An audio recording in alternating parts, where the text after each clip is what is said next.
Goeiemôre almal en welkom by ons oordenking. Vanoggend ons tweede laaste oordenking vir hierdie jaar. Ons gaan dan weer aangaan die 6de Januarie, so vandag en môre maak ons klaar en dan gaan ons die 6de Januarie weer voort. Vir vandag lees ek vir ons uit Romeine hoofstuk 3. Ek lees vanaf vers 9 tot en met vers 20. Wat dan? Is ons beter daaraan toe? Hoegenaamd nie.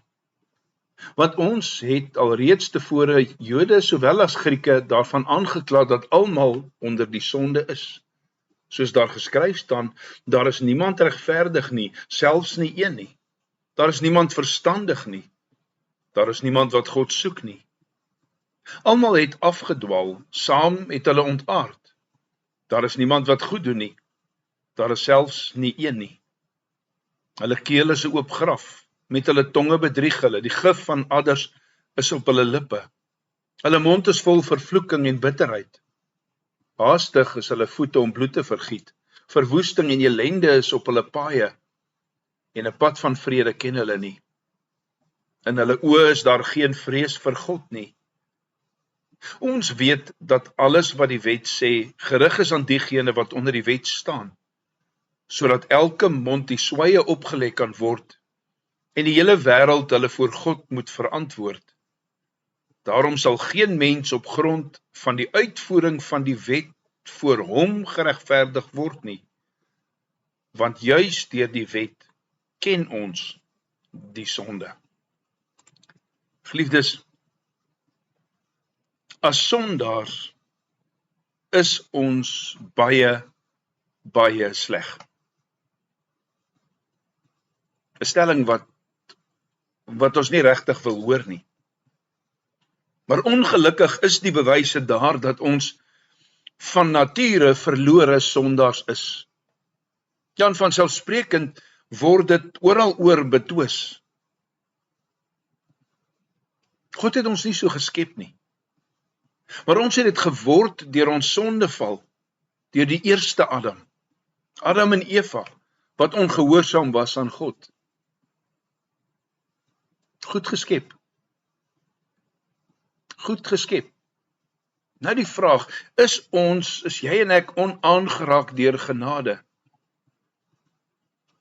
Is jy en ek nie in staat om enigsins goed te doen nie, van enige aard? Nee, ons kan nie. Want van nature haat ons beide God en ons naaste. Weereens, dit is 'n stelling wat ons nie wil hoor nie. Trouwens, ons is so sleg dat ons nie eens in staat is om onsself van hierdie selftoegediende gemors te red nie. Daar is geen vonk, geen swempie van goedheid in ons wat ons, gegee die regte omstandighede, aan die brand kan steek en Christene kan word nie. Efesiërs 2 vers 1 kom Paulus en hy kom sê, ons is dood in ons oortredings en in ons sondes. Ons is beide nie in staat en onwillig om na Christus te kom, sodat ons die lewe kan hê nie. Wanneer ons dit so sê, kan ons die vraag vra, maar sal hierdie lering dan nie ongelowiges daarvan weerhou om Christus na te jag of om in Christus te glo nie? Weet jy, as jy vir hulle sê dat hulle nie kan glo nie, is dit nie meer waarskynlik dat hulle dit sal doen nie? Dit is wel. Dis die gevoel van ons totale verdorwenheid wat ons aanspoor om die genade van God in Christus te soek. Om vir ons te doen wat ons nie vir onsself kan doen nie. Ons is baie sleg. Maar Christus is baie goed. God sy dank dat in die dood en opstanding van die Here Jesus nie net jou en my sondes vergewe word nie, maar die verwoestende geestelike doodheid ook vernietig word. Waarom? Sodat ons deur die gees van die opgevaarde Christus saam met hom lewend gemaak word. Dit is immers uit genade dat ons gered is. Kom ons bid dat die Gees van God deur die verkondiging van sy woord die dooies, die geestelike dooies lewend mag maak tot lof van God se heerlike genade.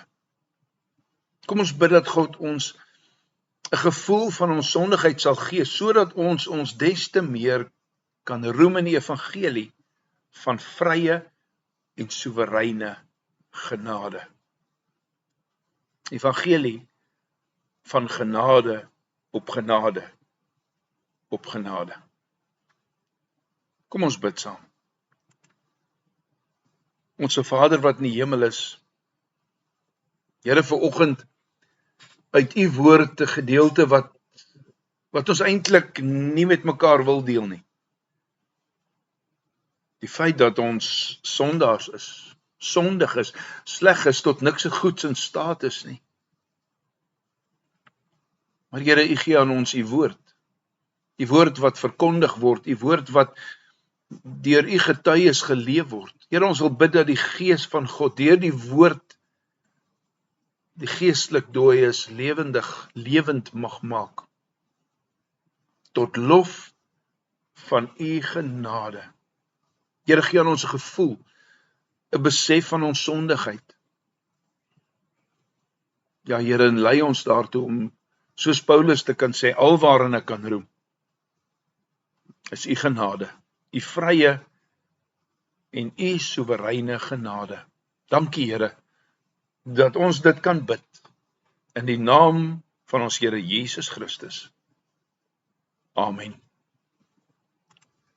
Vanoggend sing ons 2 liedere, Psalm 100 vers 1 en 4, en dan skrifbreiding 2-4 vers 1 en 3, en ons sing saam met die Gereformeerde Kerk Mosselbaai.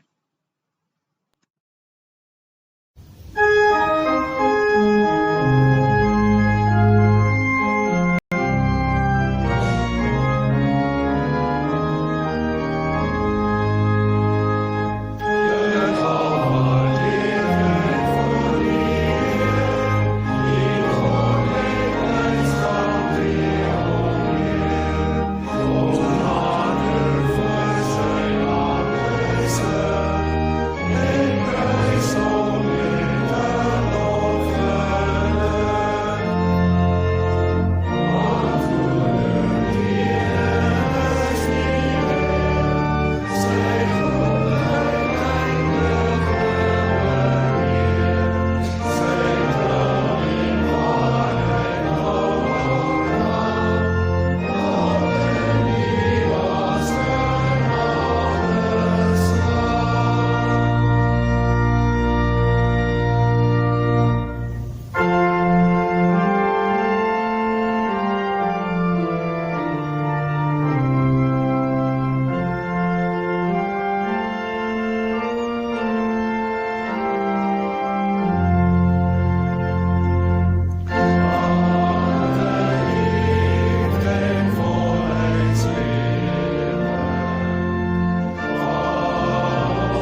Ek herinner net almal dat ons laaste oordenking vir hierdie jaar môreoggend gaan wees, 11 Desember, en vir môreoggend lees ons Johannes 6 vers 25 tot 40 en dan uit Daniël 4 enkele verse saam. Gaan lees gerus Daniël 4 en Johannes 6 vir môreoggend. Dan die 6de Januarie begin ons met 'n reeks Vrees die Here.